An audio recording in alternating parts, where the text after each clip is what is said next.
When you collaborate with the devil, there is a price to pay. And for these ruthless cartel members, the cost of their transgressions became a sinister symphony. Join us as we witness cartel members reacting to their life sentences and a fate befitting their crimes. The individual you just saw is a man responsible for the deaths of more than 1,000 people, crying as he realizes that he will spend the rest of his life behind bars in the United States. There is no drug lord more suitable to start this list than the Mexican version of Pablo Escobar, known as El Chapo. His real name is Joaquin Archibaldo Guzman Loera. He was not only a drug kingpin, but also the leader of the most sophisticated drug cartel in all of Mexico, the Sinaloa cartel. He was born on April 4th, 1957, in extreme poverty. El Chapo suffered abuse from his father during childhood. This man was a rancher by day and a drug dealer by night. Despite the physical abuse that Chapo suffered at the hands of his father to help him sell marijuana on the streets, the real work of selling drugs was done by Chapo himself. His father squandered his earnings on everything except the family, which led Chapo, along with his mother, brother, and some cousins, to decide to grow his own marijuana plantation to support himself. However, for reasons unknown to us, El Chapo was expelled from his father's home, which led him down the dark path of the world of drug trafficking. He joined the Guadalajara cartel, where he was in charge of coordinating narcotic shipments. What stood out about El Chapo was his lack of tolerance for any mistake. If a shipment was delayed or encountered obstacles, he himself executed the hitman responsible by shooting him in the head. This behavior caught the attention of Felix Gallardo, one of the main drug lords in Mexico at the time. After Gallardo's arrest, El Chapo founded the Sinaloa cartel alongside his notorious kingpins in 1987. From then on, El Chapo took control of the streets of Mexico, overseeing the distribution of cocaine, heroin, methamphetamines, fentanyl, cannabis, and MDMA to the United States. He's said to have shipped more drugs to the United States than any other kingpin in history. The surprise is that it achieved this position by carrying out actions that no one had attempted before, such as using underground tunnels to move part of its shipments. As El Chapo grew up, he became increasingly a wanted man in Mexico. He was arrested twice, in 1993 and 2014. However, he managed to evade the authorities on both occasions.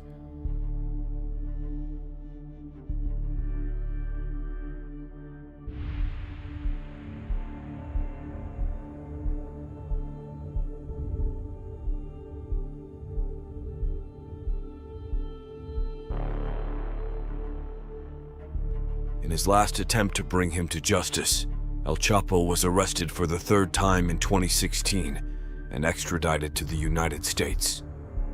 He is currently serving multiple life sentences in the most secure prison in the United States, ADX Florence. Pedro Espinosa showed an impassive expression, as is typical among members of the D's in Ocho Street gang when receiving his court sentence. 2012. And furthermore, you, the warden of the California State Prison at San Quentin, are hereby commanded to receive Pedro Espinosa and to hold him in your custody pending a decision on this cause on appeal. Upon the judgment herein becoming final, you are commanded to carry into effect the judgment of this court within the walls of the state prison at San Quentin on a date to be hereinafter fixed by this court in a warrant of execution, at which time and place you shall then put to death Pedro Espinosa in the manner prescribed by law.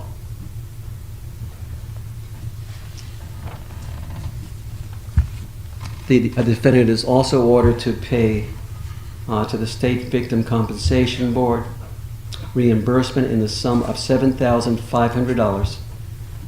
The people have submitted paperwork, and the defense is submitting on that. The video you just watched features Espinosa, a member of said gang, who murdered Jamil Andre Shaw II, a talented high school athlete, simply for carrying a red backpack. Shaw was a student in Los Angeles with outstanding abilities in football, basketball, baseball, piano, and track. His promising future was cut short by this brutal act. Shaw's parents supported him every step of the way, while his mother, Anire Shah, was serving her second tour of duty in Iraq at the time of the tragedy. The killer, Pedro Espinoza, was born in 1989 and was an illegal immigrant to the United States.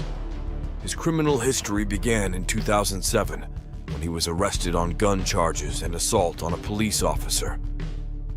However, the biggest mistake occurred when Espinoza received an early release from prison on March 1, 2008, even though authorities knew of his irregular immigration status.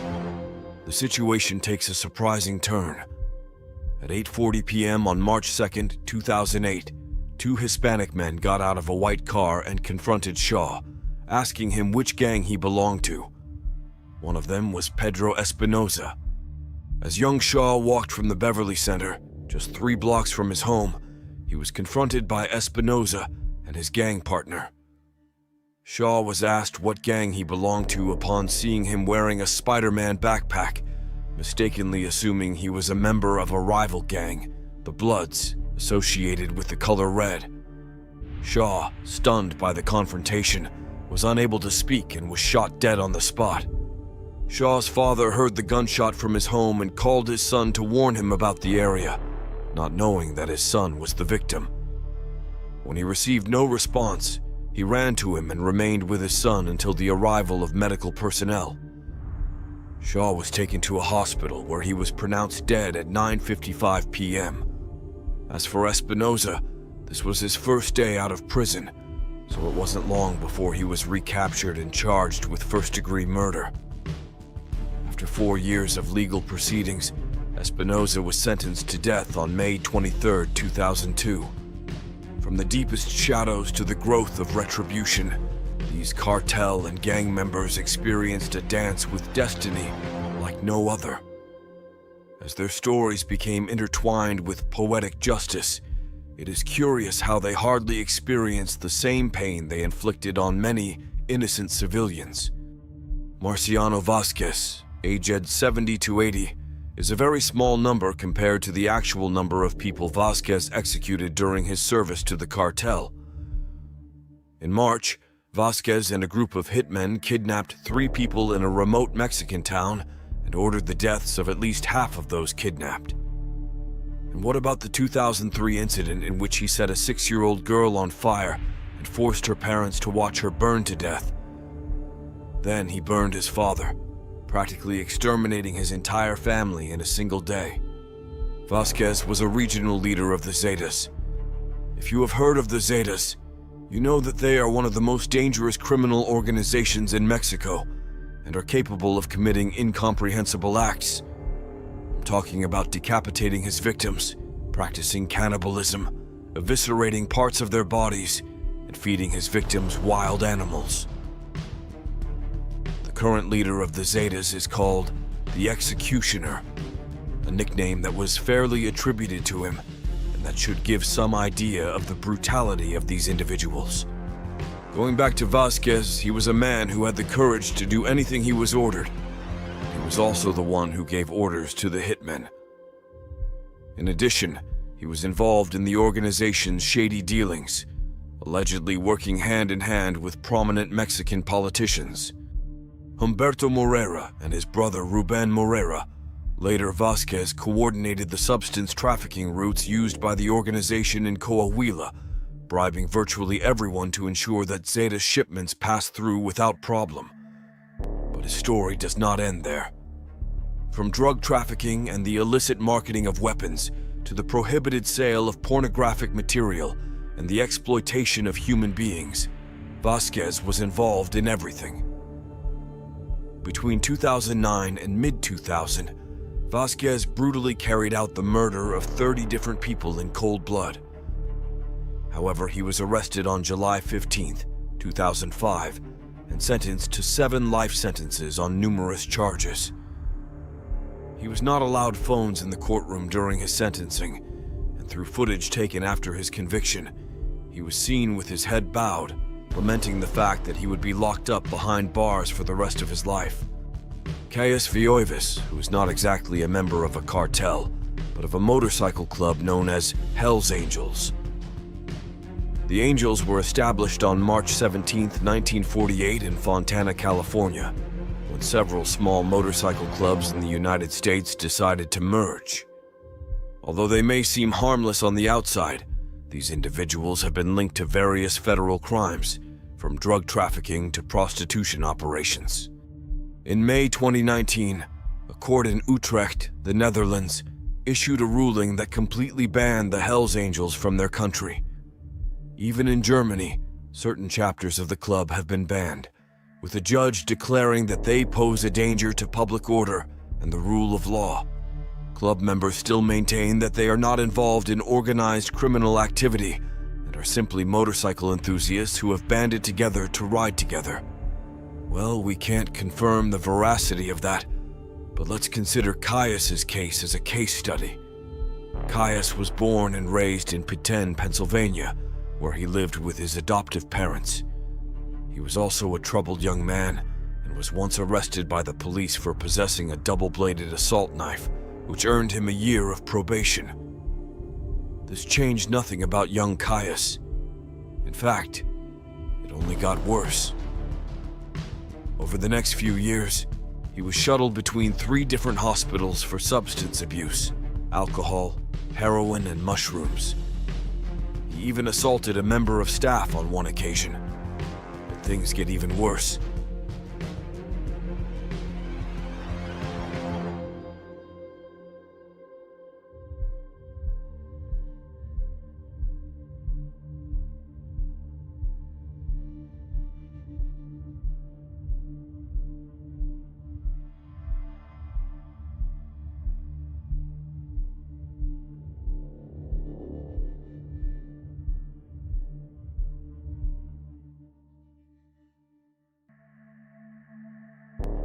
Caius altered his physical appearance, placing horn-like implants on his forehead, green bones tattooed on his fingers, and the number 666 written between the implants.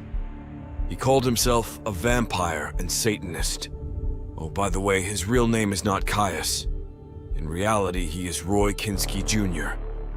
During his body transformation, he legally changed his name to Caius, referring to the vampire character from the Twilight series, and Veovis, a Roman god who, according to myths, escaped from hell. It was evident that this individual was losing his mind. Nothing was working for him. The turning point of his crimes came in August 1999, when he and his 17-year-old girlfriend at the time took a knife and cut the back of another girl, only 16 years old. They licked the blood off that knife, and the cut wound resulted in 32 stitches for the injured girl.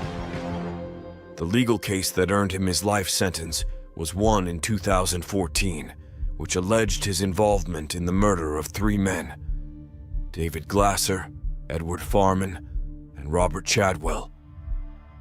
He was charged with first-degree murder, kidnapping, witness intimidation, and his lawyer tried to paint him as an innocent man. However, the judge and jury did not believe it. Therefore, he was found guilty of all charges and sentenced to life imprisonment, and this was his reaction. Gallardo was one of the few men who started the narcotics trade in Mexico. Born on January 8, 1946, Angel Felix Gallardo grew up in Bella Vista, Culiacan, and unlike other drug traffickers, he did not experience absolute poverty. He attended high school and then college. He joined the Mexican Federal Judicial Police Agency and later became the personal bodyguard of then-governor of Sinaloa, Leopoldo Sanchez, where he established connections with high-profile politicians to start a drug trafficking organization. He founded the Guadalajara cartel in the 1970s and collaborated closely with some Colombian cartels to obtain their narcotics shipments. At its peak, The Guadalajara cartel was generating $5 billion annually. However, their problems and eventual downfall came with the appearance of a man named Enrique "Kiki" Camarena, a DEA agent who began investigating the cartel's affairs in the 1980s.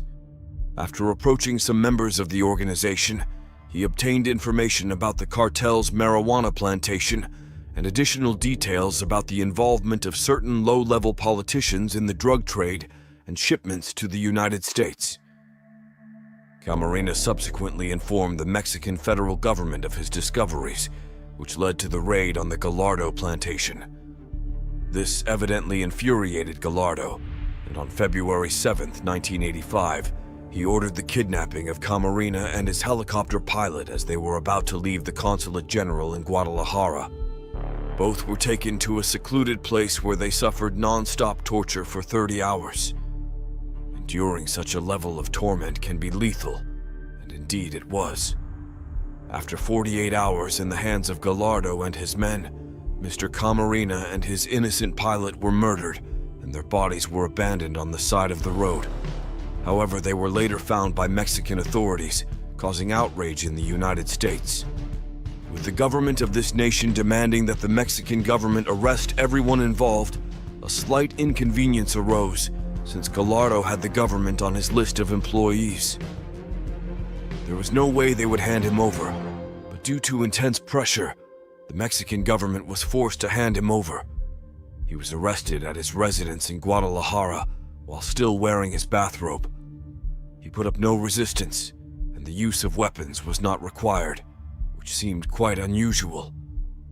When he arrived at the station, his reaction was unflappable, displaying a perfect mix of guilt and disinterest. You can see it for yourselves.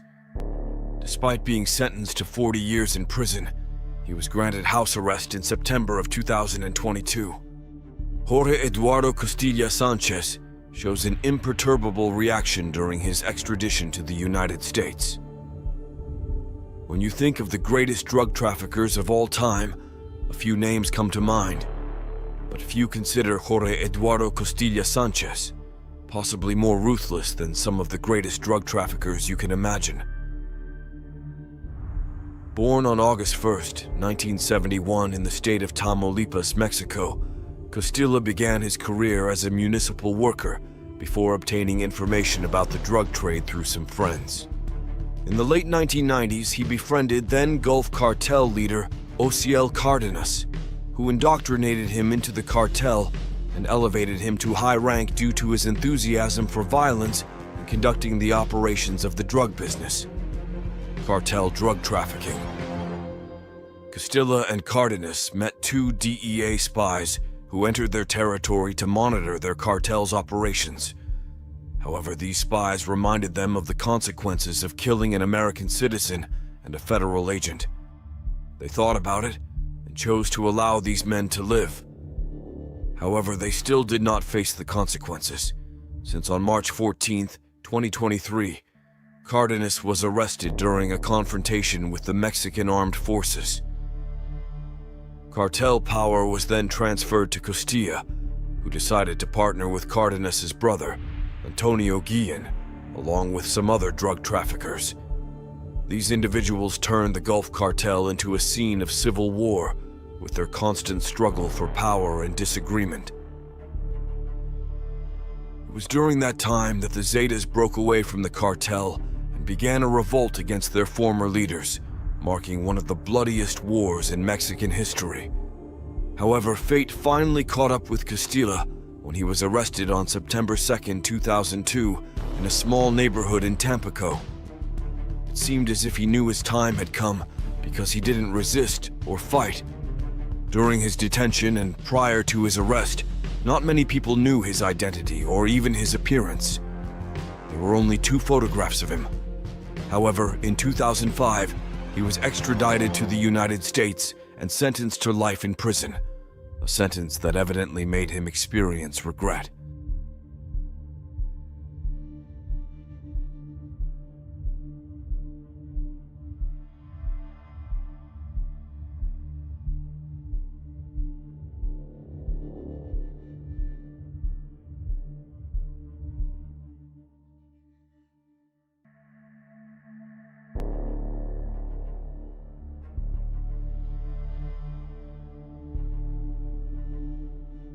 That's all for today. Don't forget to subscribe if you are a true fan of narco stories. See you next time.